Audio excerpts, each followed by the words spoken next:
everybody. I hope that wherever you are and whatever you're doing, you are having a great Sunday. It's Friday afternoon here. Let's start with a chicken update because I know a lot of you would like to know. Grace is still sitting on the eggs, but unfortunately, we do have some tragedy to report. We lost one egg earlier this week, which got cracked by her, I think. And then I just went to check up on her now, and as I was approaching the coop, I heard kind of her trying to basically dust bathe inside the coop, and she'd kicked 2 eggs out and cracked 2 eggs. So she's now only got 4 eggs left. So fingers crossed that those 4 will hatch. We are a week away from them hatching. So she is a first-time mother. And if bad things happen, then unfortunately bad things happen. Frustratingly, all 3 of the eggs that have been cracked and destroyed by her, I'm sure not intentionally, they were all growing, which is sad. But unfortunately, that is life. And my garden's doing well. I finally managed to get some more planting done, so I'm nearly done with my planting for the year. The greenhouse is going up this weekend. I put my back out last weekend, like an idiot. And so that has slowed me down considerably this week. But that's not what I want to talk to you about today. I want to talk to you about EV charging. So this week, we heard that Tesla is trying to use a trademark. Tesla Restaurant has applied to use that trademark in the restaurant industry, which would suggest that it's going to be using a Tesla branded restaurant at some of its charging stations. We've got one we know that's been granted permission in Santa Monica, I think it was. And I think Tesla's going to be doing that at some of the other charging stations it's got planned in the future. But what I want to know from you today is what you look for in a charging station. What makes a good charging station for you as far as you're concerned? Do you look for a charging station that has a particular amenity? Do you look for a quiet charging station? Do you look for a particular brand of charging stations or restaurants near to where you stop?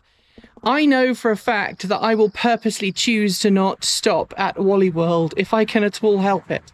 For those who don't know, Wally World is Walmart.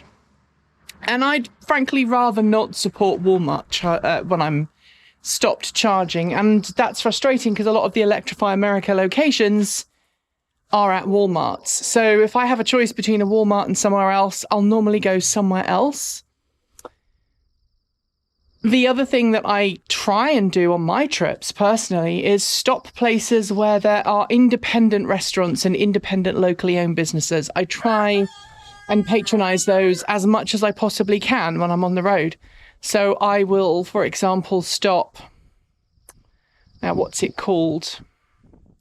There's an independent restaurant called Yaks on the Five, which is in Northern California. And I try and stop there when I'm on a road trip, and I'll pick up some food or a beverage, and I'll sit in the parking lot at the charging station and eat my food.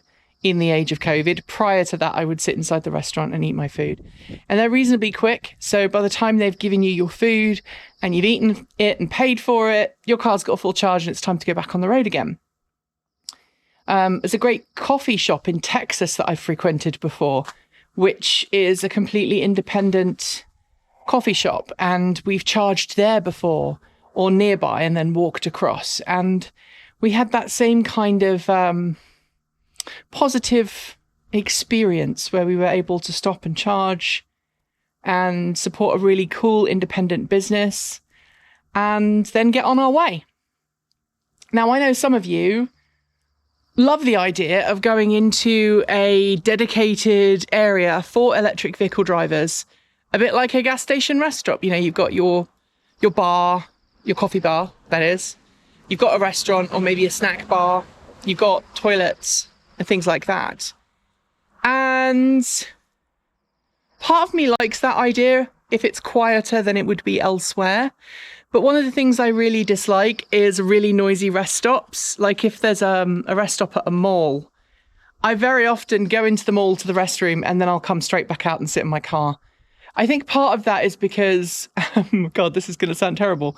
When I'm on a long distance trip, especially if I'm not traveling for work, I kind of like to be hidden and hide away a bit.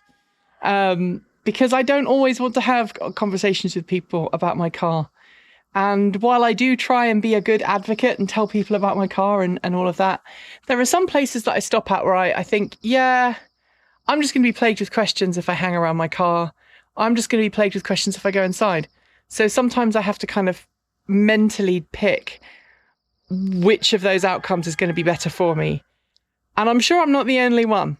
So tell me what you think would be good in terms of a charging station stop. Do you want to have a certain amount of redundancy? I know I do. I'll always stop somewhere where I know there are multiple stalls just in case. Or do you want, as I say, just to have one specific thing? Or do you just stop and charge when your car tells you to? I know now that a lot of cars will tell you where your next charging stop is going to be. And do you listen to your car and just stop when it tells you to? Or do you go, no, there's a nice little place that I like to stop at, that I've stopped at regularly, that I want to go to and support? Leave your thoughts in the comments below. Oh, and let me know if stopping at a particular station would be something that you would like to pay extra for. Like, would you be prepared to pay extra for something like a grid serve station where you've got all the amenities on tap? Or do you just want to pay for the electricity and then hit back on the road? Oh, and I turned the camera off and now I've remembered. We are going to start working on the Honda soon. We've got to 3D print some parts, so keep your eyes posted for that. We've been a little inundated with content, so we're going to try and fix that really soon. That's it for today. Please do hit subscribe and the bell if you haven't yet, as it does stop YouTube from doing weird things. Make sure you are subscribed to this channel, Transport Evolved Take 2, as well as Transport Evolved, the main channel, and also Transport Evolved Shorts. Links are below. Thanks on behalf of the entire TE crew go to the folks on my right for being our $15 to $49 a month Patreons. Thanks to our $50 a month patrons. That's Guido Drahota, Brophy Wolf, Anonymous Freak, Regine Fellows, Carl Hodgson, Gordon C, Paul Conway, Laura Sanborn, Anthony Coates, Denny Hyde, Sean Ueda, and Tesla in the Gong. And our deepest gratitude to our $100 a month Patreon supporters. They are John Lyons, Marcel Ward, Reggie Watts, JP Fagerback, Will Graylin, and Ian. If you'd like to join the ranks of wonderful supporters, you can find links below. And don't forget that we have a brand new section to our Redbubble store, which is designed exclusively for showing your pride this Pride Month, or just supporting and being a good ally. We've got some great Pride t-shirt designs, sticker designs, and all of that. But we do have a great T logo in the Pride flag colours. So if you're an ally and you want to support us that way, please do. 100% of the proceeds is going to go to the Trevor Project from the month of June. That's it. Thanks for joining me. And keep evolving.